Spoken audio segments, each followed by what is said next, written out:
Boys and girls, ladies and gentlemen, children of all ages, this is Jesse with the Common Nerd, and we have some wonderful news for you. Merry Christmas, because boys and girls, Fromsoftware has given us an early Christmas present, because after being so coy when asked about whether or not they were after the DLC for Elden Ring, you know, the Shadow of the Erdtree came out, and everybody was like, oh, are you going to do another one? Are you working on a sequel? Yada, yada. They're like, no, we're not working on a sequel. No, we don't have any more plans for DLC. Yada, yada, yada. Oh, no, boys and girls. No, they weren't planning a sequel to Elden Ring. No, they weren't planning more DLC. No, they were planning a whole new version of the game out there, boys and girls, because Elden Ring Nightreign has taken the world by storm out there when the trailer dropped over at the Game Awards, and now we have even more juicy details coming directly from the director explaining how the co-op is going to work and revealing a whole bunch more details about the game. And boys and girls, I'm not going to give you a long intro on this one because there's a lot of details to get into, and I want to give you all of that right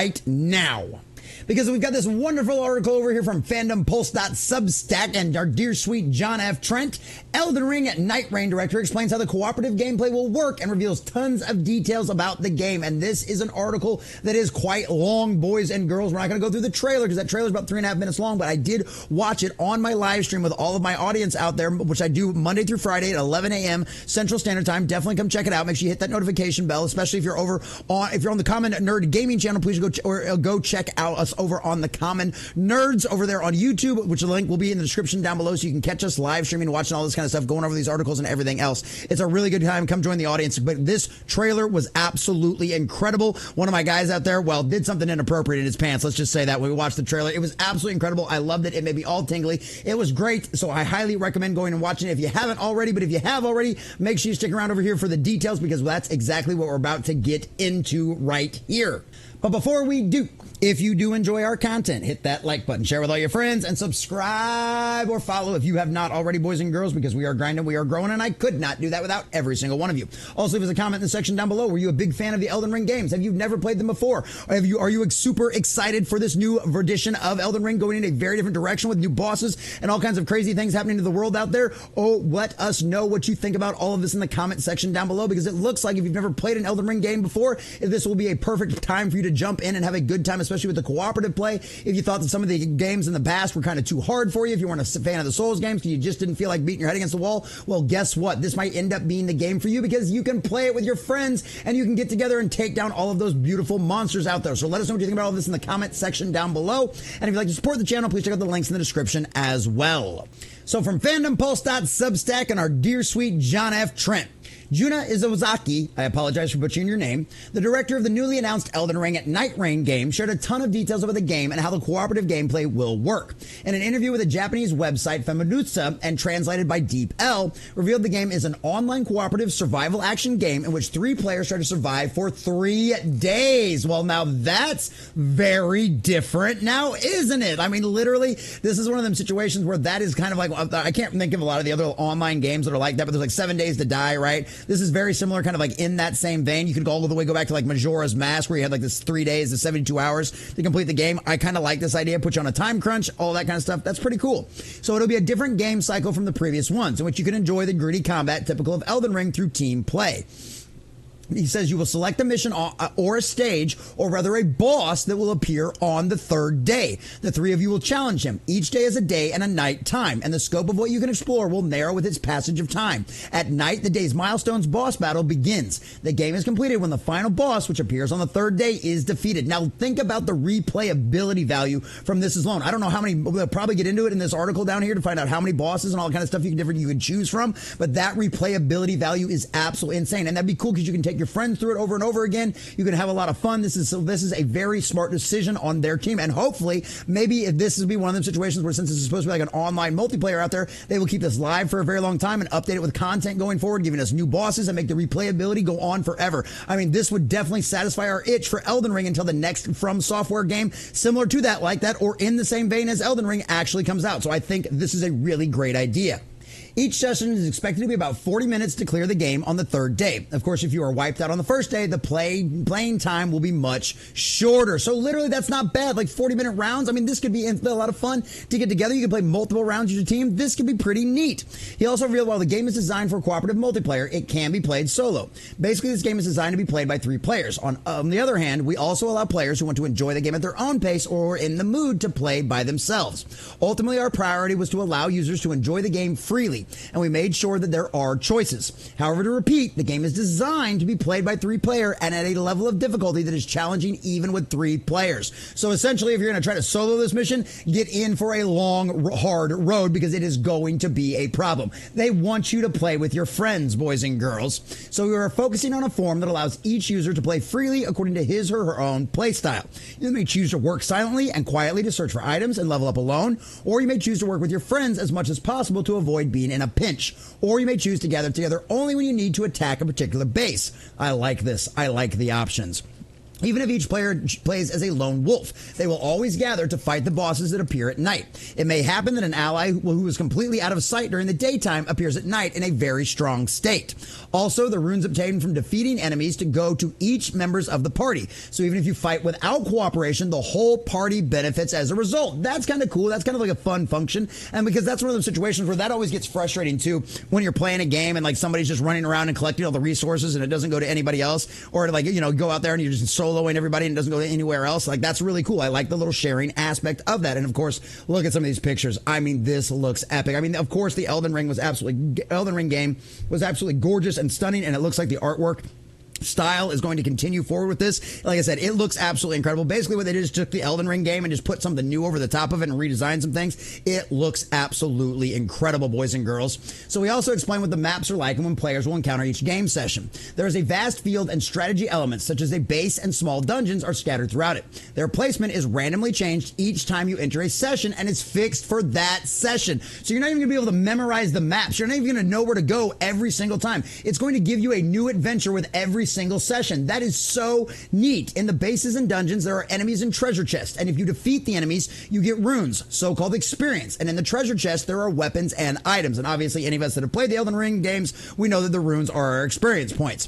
Various weapons are available, but their strength and battle techniques are random. Well, see, now that's kind of cool. So it's not like you're going to be running around hunting for weapons and items and stuff like that that are special or above everything else. It's literally just going to be completely and totally random. So you thought that you thought your battle axe was your best weapon last time. Well, guess what? This time it might completely and totally suck. That is the sheer absolute randomness of this game. I just absolutely love that idea. I love, because that's one of the biggest things about it. Like, I love Space Marine 2, don't get me wrong, and I love that game and I enjoy playing it a lot. I've had a lot of fun, and it's even better if I can play it with my friends and stuff like that. But it's very repetitive. A lot of the missions are very much the same. It's very kind of grindy to get to the new levels until the next pass and the next season comes out. This sounds like it is going to avoid that problem by literally giving you a constant replayability with this. So the game will be a 3-day cycle of adventuring during the daytime to strengthen and equip the players, and then taking on the bosses during the nighttime. That is going to add a whole different level of like horror and craziness and just scare the living daylights out of you. You're only going to go after the bosses at night. That's going to be crazy. As for what types of enemies we'll face, Izeki revealed. The enemies during the day will basically be mainly from Elden Ring. The bosses from Elden Ring will also appear, but not all of them. Especially Demigod is strongly related to the story of Elden Ring, so I will keep it a secret from this. Does not mean that they will not appear at all. Oh, you coy man. So maybe you'll see him, but maybe you only see him as a part. Maybe we'll get to play him maybe we'll get to fight him as a boss. Maybe there'll be some other way to interact them. You coy boy. Smart. Don't ever give away too much in the beginning. While you will face monsters and enemies from Elden Ring, he also made clear that the game takes place in a parallel world. It shares the same story up to the point that there used to be a crushing war in the land between the two, and the world settings from Elden Ring will appear, but other than that, it is a different story, which is great, is refreshing. You don't want to have to go back and rehash the same story over and over again.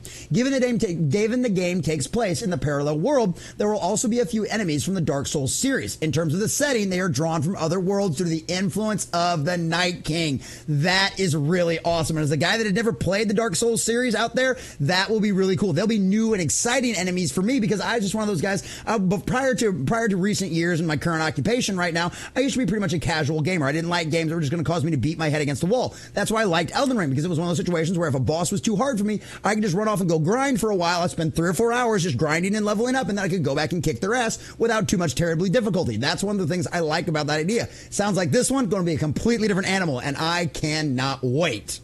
He also revealed that players will be able to customize their players. We decided to create skills and so-called special moves to give each character special abilities in order to maintain the goodness of being able to enjoy various character builds, which is one of the attractive elements of Elden Ring. We have included elements such as skills that show special abilities for each character and arts, like so-called special moves.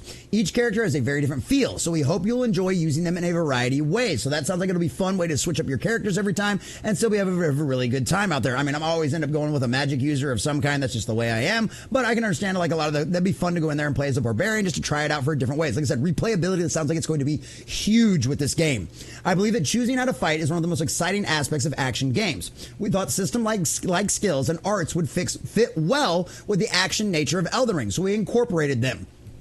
Each character has a certain performance, and the initial equipment, skills, and arts are fixed.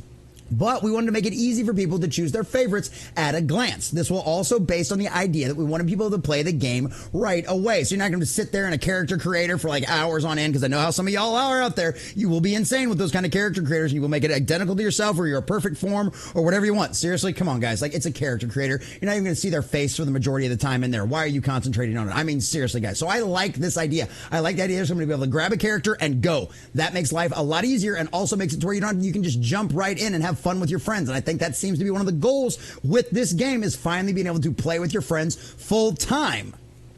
Of note, each session will see player level and equipment reset. It is reset each session. Starts with initial equipment and level 1. While player level and equipment will be reset, players will be rewarded with marks, a currency that can only be used in the base, and equipment called relics that you can take home. So that's good. At least that means all of your progress won't be completely and totally lost. You will be gaining something. You will be somehow leveling up as you continue to play this game and go through the things over and over again. So all of you guys out there that like to get the rewards, and you're not just in it for the gameplay, you want to grind to get higher levels and stuff like that, you are going to get some kind of version of that. So you are going to get rewarded for playing over and over.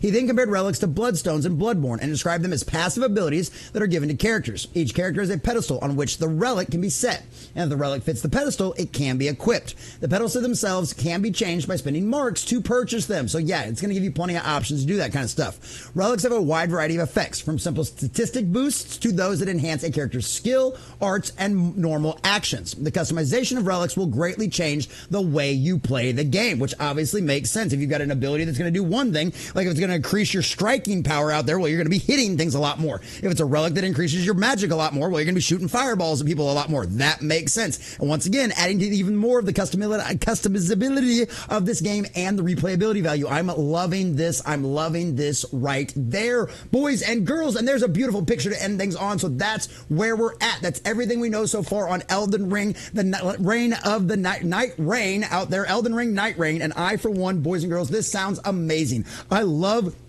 games that I can play with my friends. I love games that I can play with my audience out there, because that's one of the things that makes this so much enjoyable to be a streamer and to be able to do this kind of stuff for a living. Thank the Lord in heaven that I am able to do that. And shout out to all of my supporters and my subscribers and my members and everybody else that keep this thing afloat and keep us. You are the grease between our gears, keeping this machine running. And that's one of the beauties of this. I try to reward you guys with being able to play games with you guys and be able to hang out, and I like to be able to do all that kind of stuff and have good conversations with you, which is why it's a good idea for you to join us on our live stream. So make sure you smash that notification bell, because boys and girls, I guarantee you, as soon as this game comes out, so it's supposed to come out in March of next year.